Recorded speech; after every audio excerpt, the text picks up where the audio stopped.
What an insane day of Champions League football. And this is exactly why I was a massive fan when it was introduced last year. The league phase, brother, it's entertaining. Every game week, it's fun.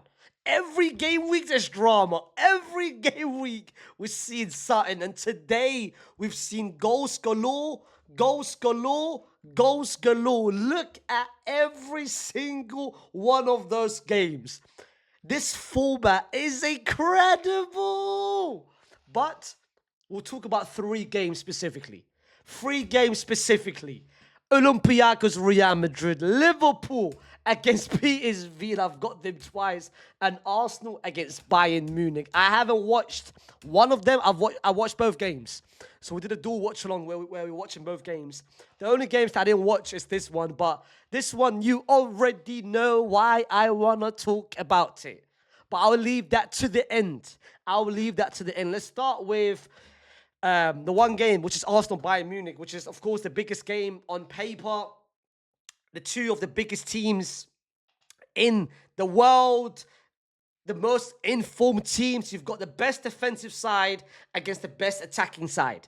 Two teams who's been by far head and shoulders above anyone else. So this one, everyone was looking forward to it. There was so many matchups. There was the Saka, Olise, Harry Kane, who's been on a crazy Ballon d'Or level. You've got Saka, you've got Eze, who's got a hat-trick. A lot of eyes was on this game. And I was watching mainly, especially in the first half, the Madrid game, but I was catching every now and then of the Arsenal game. But Arsenal started well, in my personal opinion. They started pretty well in the first 10 to 15 to 20 minutes with creating some chances. And of course, the goal came from Timber with a great, of course, typical Arsenal, something that they are better than any other team with, the set pieces. Great header by Timber with a great delivery by Bukayo Saka. But Bayern Munich responded very well. Bayern Munich, they responded very, very well with a beautiful pinch of a pass from Joshua Kimmich all the way to Gnabry. Nice little cut back to Carl, the sensation, the star boy for Bayern Munich, and who made a 1-1. And the rest of the first half, Bayern Munich was on top from what I've seen and from what the chat was telling me.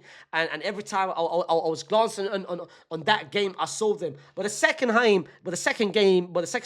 half, I was paying more attention to this game because the Madrid game was nearly done and Madrid was leading, so I was catching mostly off the Arsenal-Bayern Munich game. And I can't lie, Arsenal the second half, it was so routine. It was so simple. Like, I felt like they were the better team. I felt like there was nothing that could stop them. And it felt like it wasn't even difficult for them. Like, I didn't think Bayern Munich made it difficult for them. And the moment Calafiori came on, brother, Arsenal just looked way better from all phases of the game. Just looked as a better unit and a better team defensively and just going forward. I've always said it, and in all my Arsenal reviews, Calafiori just adds a complete different dynamic on that left-hand side. He's a unicorn. He's an absolute unicorn on what he does and what he brings, hence the reason for that goal. Look at the run that he made with the...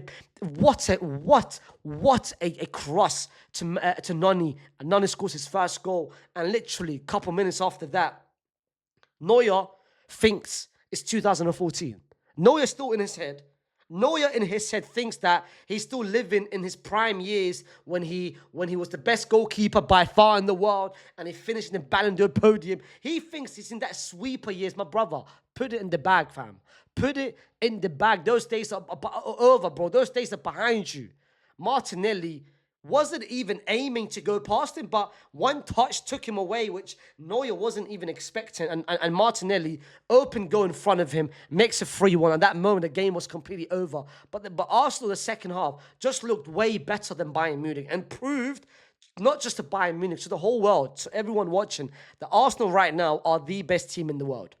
And it's been a while. It's been a long time since Arsenal fan has ever said that we are comfortably the best team in the world. But right now they are. Right now, no one can chat to them. They are the best team in the world. Stopping Bayern Munich in the fashion they did. And not only that, making Harry Kane drop an absolute stinker. Ulisse was non-existent. Two best players in the world this season, two of the most informed players in the world this season was non-existent, was nowhere to be seen. And Arsenal managed to do a very, very good job to neutralize both of them. Saliba and Mosquera did a very good job to Harry Kane.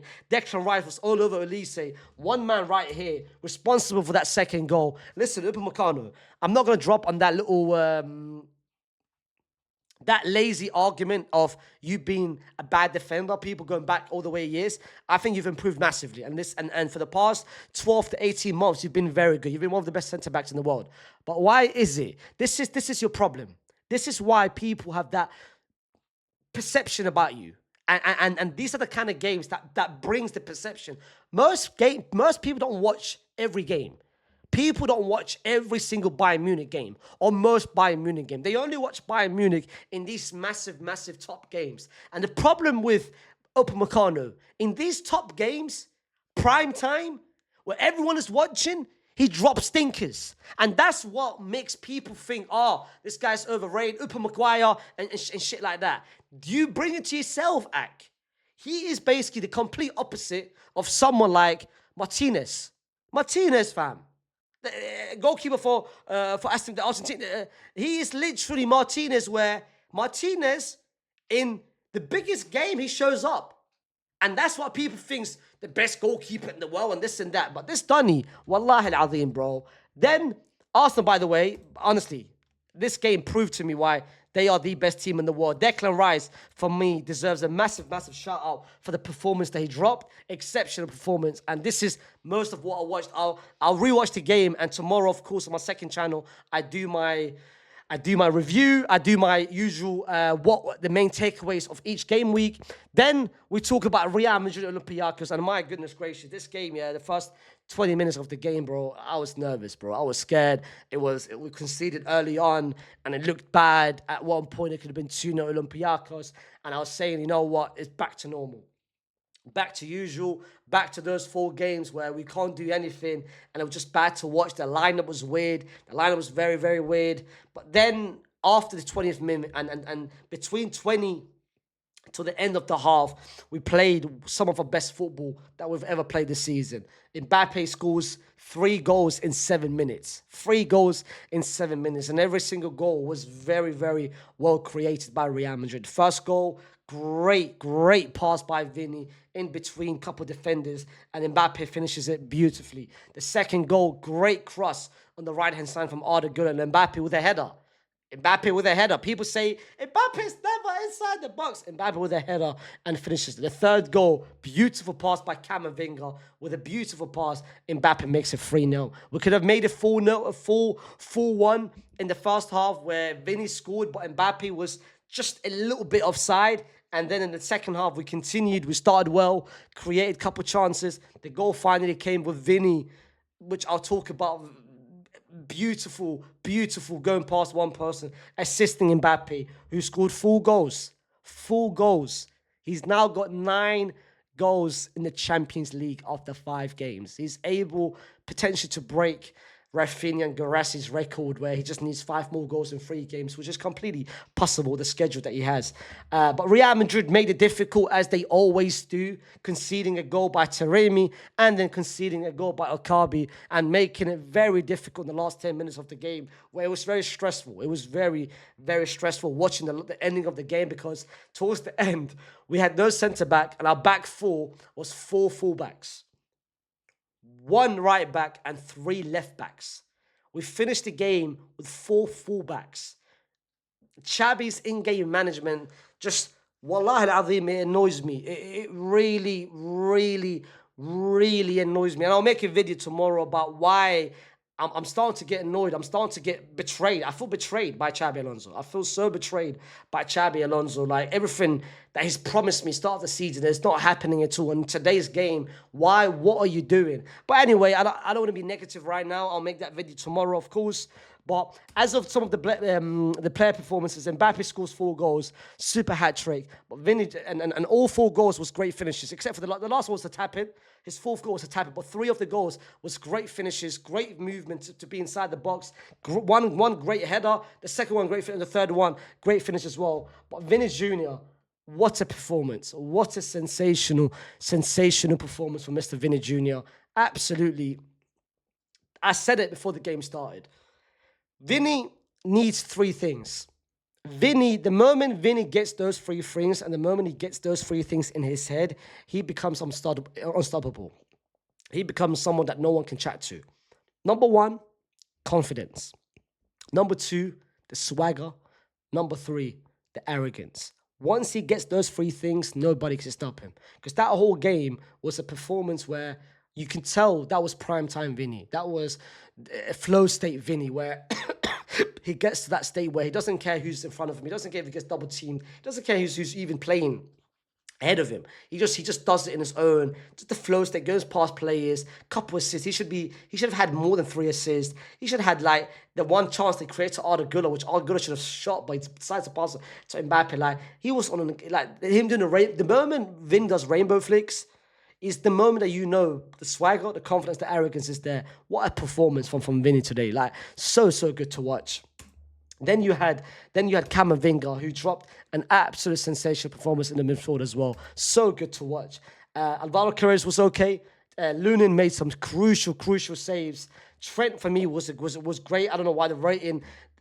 Hey, Fede being, I was very disappointed with Fede. Like of all the players that played, Fede had one of the most disappointing games, and I don't know why he played the full game. I don't know why he played the full 90 minutes. He should have been taken off because you could tell towards the end of the game he was exhausted, he was tired, lost the ball for the 3rd goal. Like you could tell Fede should be taken off, but I don't know. Xabi's in-game management just makes no sense at all. But this isn't the game which I'm going to say, oh, Madrid are back. I'm not going to say that because this is the same game where when we lost against Atleti, Madrid bounced back and beat Kairat. Beat Olympiacos is not something that I'm going to be praising, and especially the way the game ended, where they could have made a 4-4. I wasn't happy with the ending of the game. I wasn't happy with some of the moments of the game. And plus, Olympiacos gave us so much space. They gave us so much space, so it was expected for us to score. It was expected for us to score 4 goals because our players thrives on getting spaces. Our players, when they get spaces, when they get open space to run to, and that's only one person in front of them, and that's no low block, our players play very well. So this kind of game, the atmosphere was built to the players. Like the way Olympiacos, they barely pressed us. They gave us space. Of course we're going to win this game. But the fact that we conceded so many chances and we let in 3 goals, it's this kind of disgraceful. It's kind of disgraceful. So I can't lie. Listen, I've got more to say about Xabi Alonso specifically because the lineup and the in-game management and some of the things that you're not doing and something that you promised but you're still not doing, I'm not happy with, which I'll come to tomorrow. But then this game I didn't watch. Disclaimer, I did not watch this game, but I want to talk about this game. And the reason why I want to talk about this game is because of Arne Slot. It's because of the fact Liverpool once again are losing 4-1. Losing 4-1 to Anfield is absolutely disgraceful. It's absolute disgraceful. It should never happen. It should never happen. Never happen. Like, Arne Slot has currently made every Liverpool fan normalize the idea of losing. And not just that, losing at home. And not just that, losing embarrassingly at home. Losing 3-0 to Forest. Losing 4-1 to PSV in back-to-back games. Brother, are you okay?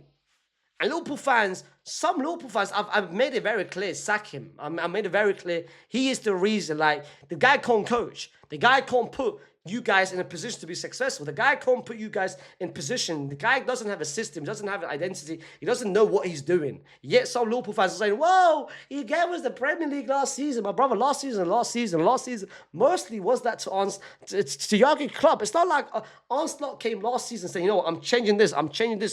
No, he had the respect. He spoke to some of his players, said, you know what, I'm not going to change a lot. I'm going to let you play your way. And gradually, I'm going to start just getting some tweaks. Last season was Jurgen Klopp. It wasn't Slot's team. It was a Jurgen Klopp's team. This season, when he finally had his own transfer window, the summer window, the most expensive window in Premier League history, and this is what he's doing with it. This is what he's wasting with. I mean, listen, I don't watch the game. I can't speak about some of the goals or this and that. I'm going to talk about, I'm going to watch the game 100% because I'm a hate watcher. But I said it. If you guys are into NBA, you know Centel. If you know Centel, then you know one thing about him. He's never wrong. Centel is never wrong.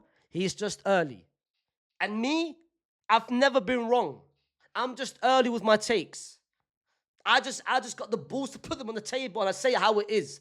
And Onslaught, I said it last season that you're going to get sacked in December. We're a couple of days away from December, baby, and you're getting sacked. And then once you do, that will be the happiest day of my life. Better than a graduation. Better than if I ever get married, if I ever have kids, if I ever see something, if I ever become a millionaire, ever. Oh my goodness gracious. But listen, put down in the comment section what you guys made of these games. Of course, tomorrow I'll drop a video on my second channel with the biggest takeaways from all the Champions League Game Week 5 games today and yesterday. And I'll talk about other games that I haven't spoken about. And of course, I'll talk about the Xabi Alonso situation on my main video. Like the video, subscribe to the channel, and of course, comment any thoughts that you have on these 3 games. Peace.